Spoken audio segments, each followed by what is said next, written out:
Secularism म्हणजे काय तर सर्व धर्म समभाव.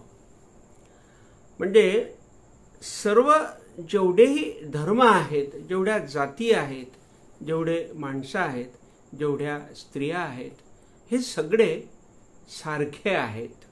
याचा अर्थ असा होतो सर्व धर्म समभाव.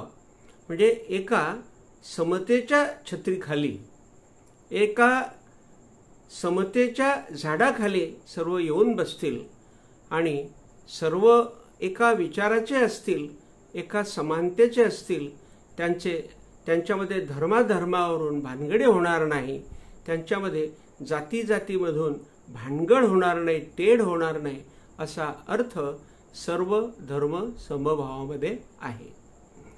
परंतु आज आपल्याला हा सर्व धर्म समभाव संपताना दिसतोय.